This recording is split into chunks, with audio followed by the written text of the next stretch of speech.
The second half of the worksheet is going back to solving equations. I know you guys love that. Yeah, right. In order to solve an equation, the very first step is to simplify each side. And what does simplify mean? It means distributive property and combining like terms. So let's jump to one of the more challenging ones, kind of like number 25 here. So what we want to do is look at one side at a time. So let's take a look at the left side and simplify. We're going to ignore the right side for a little while. 6 times m, that's 6m.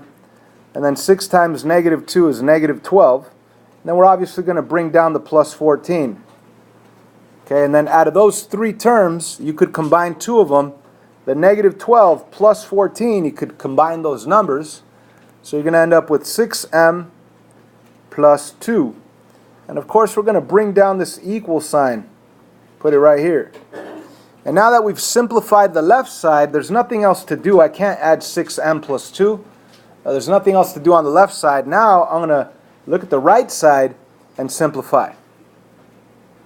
So let me cover this stuff up.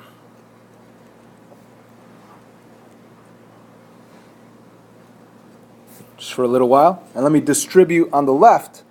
3 times m is 3m. 3 times 2 is 6. And we're going to bring down the minus 10 at the very end. And we could actually combine the 6 with the minus 10. 6 minus 10 is negative 4. So what do I have left? I have a 3m minus 4. And ladies and gentlemen, that's all I could do on the right side. So now I'm going to,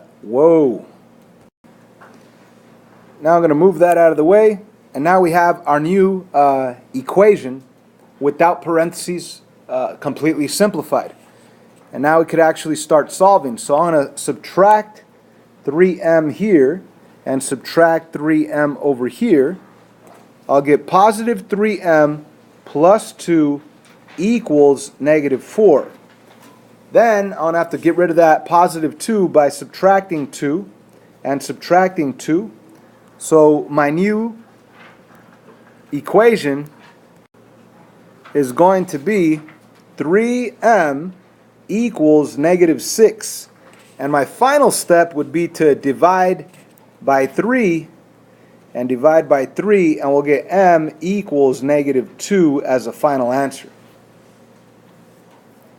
Okay, jumping to number 23, we need to simplify one side at a time. So if we look at the left side, we're going to distribute 5 times y, 5y. 5 times 1 is positive 5. Let's bring down the plus 2 that's at the very end. And now out of those three terms, you could combine the positive 5 with the positive 2. It's just combining in your head. 5 plus 2 is 7. So you're going to have 5y plus 7, positive 7. The equal sign is going to come straight down. And now we've already simplified the left side. Now we could focus in on the right side. Whoops. So on the right side, you're going to distribute 4 times y, that's 4y. 4 times 2, that's positive 8. Bring down the minus 6. And out of those three terms on the right, you could combine the positive 8 with the negative 6. 8 take away 6 is 2. Let's first start by bringing down the 4y that's left over. And again, 8 minus 6 is positive, so I put plus 2. So this is our new equation. And what we need to do now is get y's by itself on one side. So we're going to subtract 4y, subtract 4y. You get 1y, and you might as well do two steps in one. Subtract 7 here and subtract 7 over here. You're going to get 1y equals negative 5 because the y's over here canceled. So you have 1y equals negative 5, and that's it. That's your answer. Y equals negative 5. Ta-da! You see, it's easy.